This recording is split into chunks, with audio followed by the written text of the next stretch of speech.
What's going on, YouTube? We're back at it for another video. Today we're going to be breaking down some solo gameplay footage as well as giving you some of those tips for solo play when it comes to facing off with the Terminate, but overall giving you a rundown of the loadout that I previously made a video for to this video, and I'll have a link to that down in the description below if you'd like to have a more in-depth look at what the loadout it is specifically. But we're going to be working with the Eagle Airstrike, the rocket pods, Patriot exosuit, and the flamethrower for this run. Now, by all means, this isn't the perfect solo build right here. This isn't one that I made specifically for solo runs, so I may be working on that in the coming future. The whole purpose was to kind of just showcase the loadout itself and not have any other exterior factors getting in the way of showcasing this loadout by itself. But a good rule of thumb as soon as you drop in is to immediately go prone. The worst thing that you can possibly do, especially in Helldive difficulty, is as soon as you land down, you may be next to some bugs. You want to check your radar, how close you are to certain bugs, as that initial drop in, they won't notice you. So if you do end up just immediately going prone, you and the entire team, you can end up being able to crawl away without starting that initial bug breach. And do make sure to crawl far enough away that you can start calling in some of those stratagems without alerting some of the either patrols or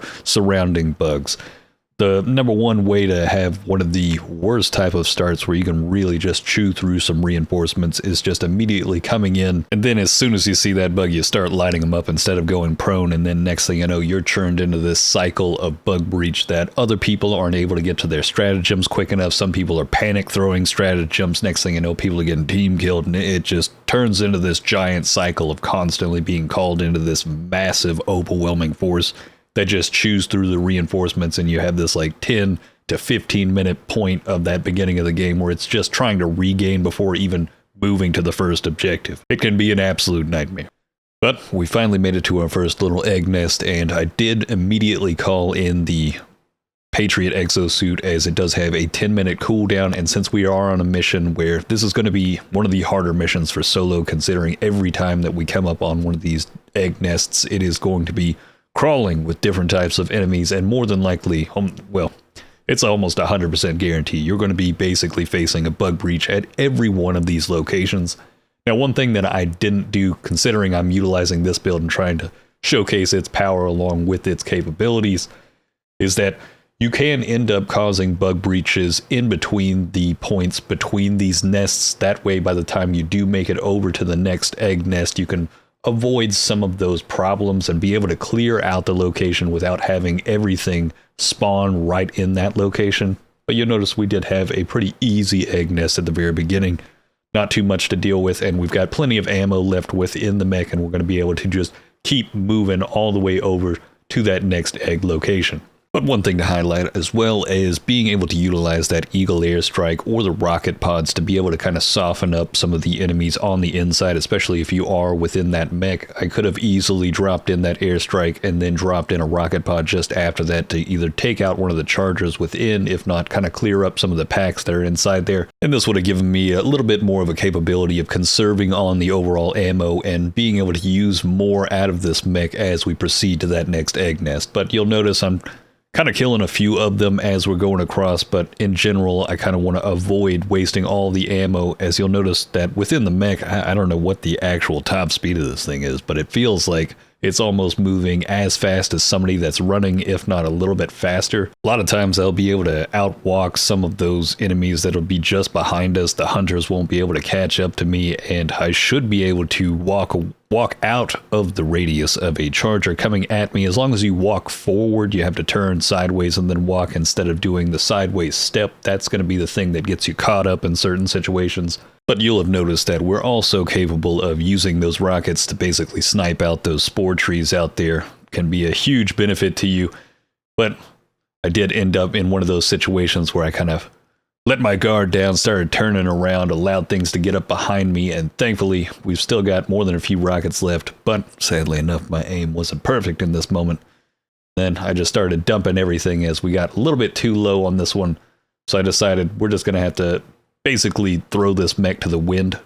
It's already used up enough of the ammo. We're already here at the next location, and we're just going to start coming in and utilizing some of these rockets just to destroy the egg nest, as that's the big thing that we want to be able to clear out. We don't necessarily need to take out every one of the enemies. Sometimes the main objective is the number one thing that you need to go for. You need to get into that mentality that the main objective needs to get completed regardless of whether or not I throw myself into a situation where, as long as I get the main objective completed, it doesn't matter whether I die or not. And a lot of times that can mean the difference between a win and a loss, and especially when it comes to solo play. This game just isn't catered to solo play.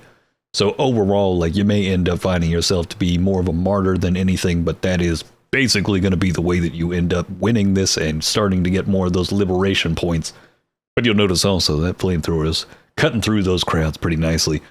But at the same time, it's one of those moments where I make the decision where we're not going to have one of those holdout moments where we're going to constantly start attacking those enemies right there, as if I did, I'd immediately be stuck in a moment where I'm just going to have a bug breach. This was going to happen regardless of whether or not I reloaded and kept utilizing that flamethrower over there, and then I would be stuck in this instance of constantly trying to churn through those enemies.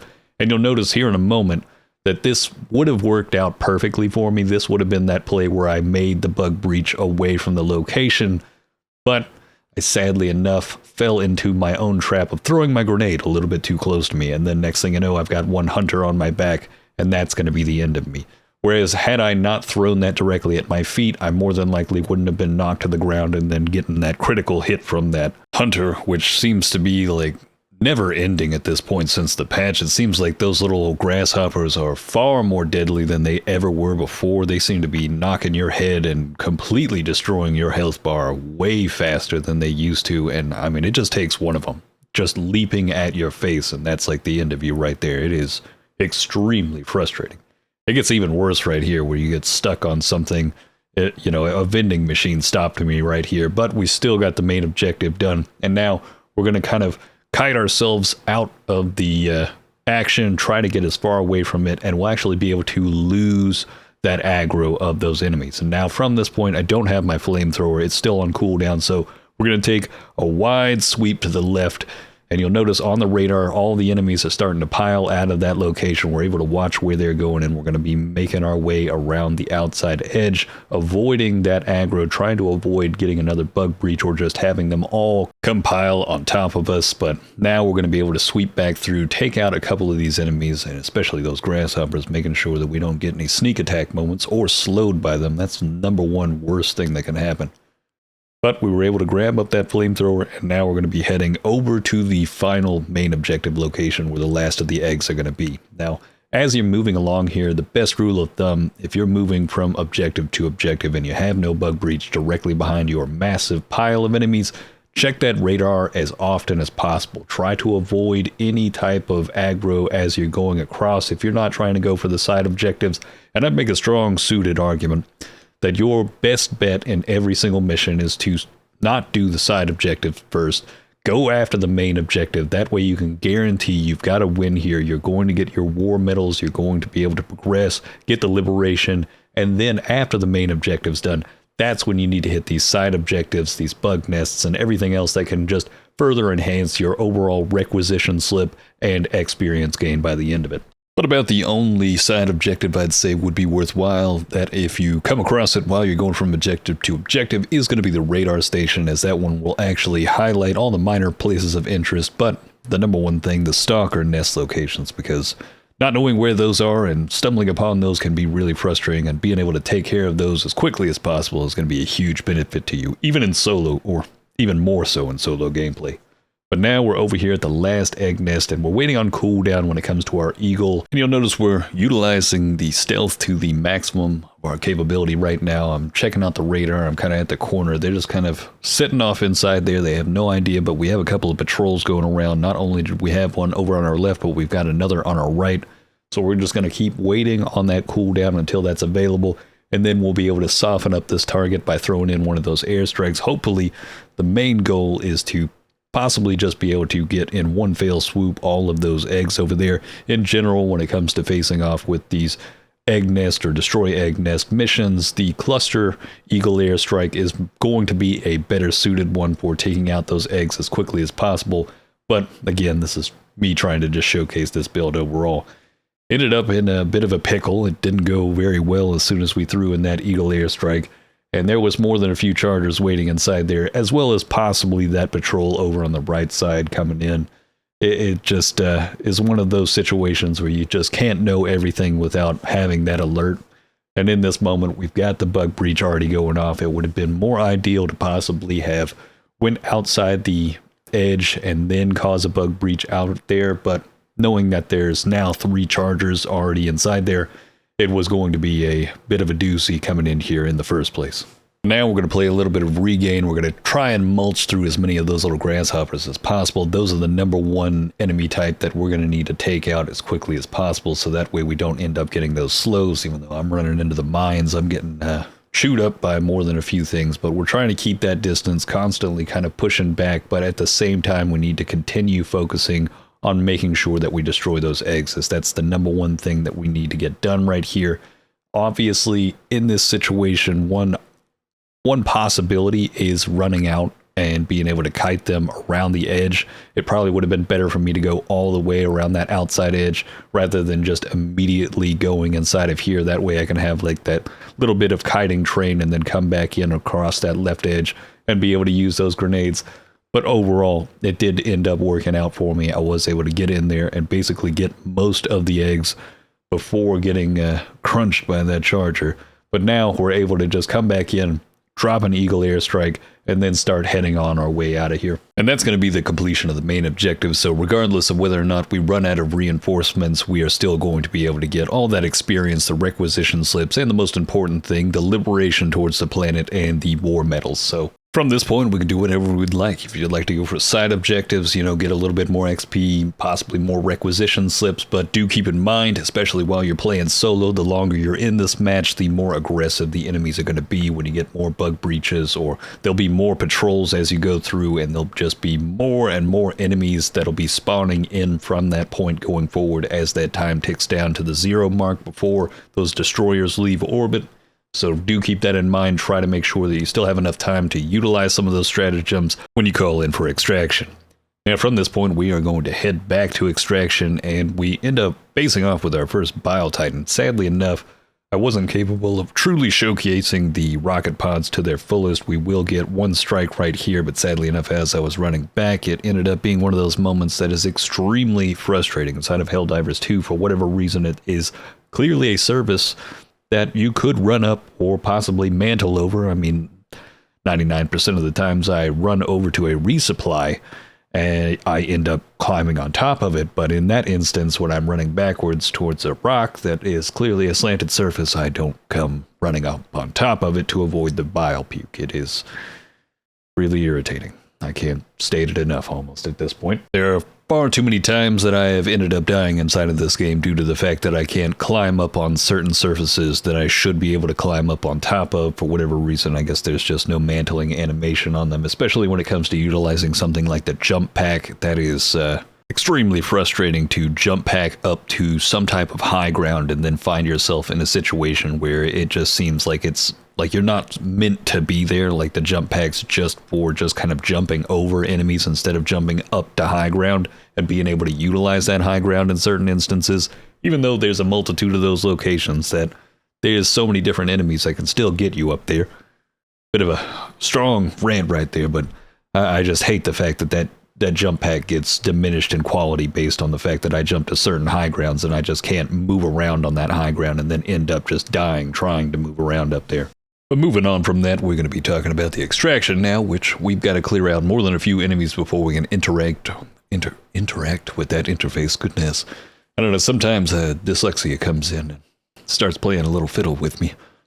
But overall, from this point, since we don't have another one of the reinforcements, we're waiting on cooldown. I decided to call in the mech. Now, I didn't immediately want to jump into the mech. I wanted to make sure that I was actually able to get the extraction called in before jumping in this mech, as to not waste the overall ammo that we have available for this, as the #1 thing that is going to happen is after we clear out these enemies, as soon as we call in the extraction, there's going to be a whole slew of new enemies coming just behind this, so it would have been a little bit more beneficial to basically be able to churn through those enemies at the same time rather than clean these up and then have basically a fresh, clean board for them to spawn even more enemies, as it'll be one of those game logic moments that there's already so many enemies spawned right here, and there's only a certain total number of enemies that can spawn at any given moment, and that would have given me a little bit less spawning in, and so on and so forth. Game logic, boring stuff. But after we called that extraction, we did grab the attention of the Bile Titan over here, and it seems like everything in the world started getting in the way of my shots. I will say, number one thing you don't want to hit is the Bile Titan's legs. They are arguably the strongest thing in the entire game when it comes to sheer destructive power, as well as being able to basically tank just about everything in the game. It is absurd how powerful they are, even while they're dead. Those little, I mean, if you've ever noticed some of those moments where there's like 3 Bile Titans right next to each other, somebody pointed it out in my last stream that it's possible that when you see all 3 of them just out of nowhere crumple, it's because one of them died and started flinging their legs around, and the next thing you know, it just created a chain reaction. It is absolutely one of the most deadly things. And even in certain instances, if there's a dead body of a Bile Titan, you start walking next to it, sometimes the legs can even kill you in that moment. I would highly suggest not even trying to mantle over some of these legs.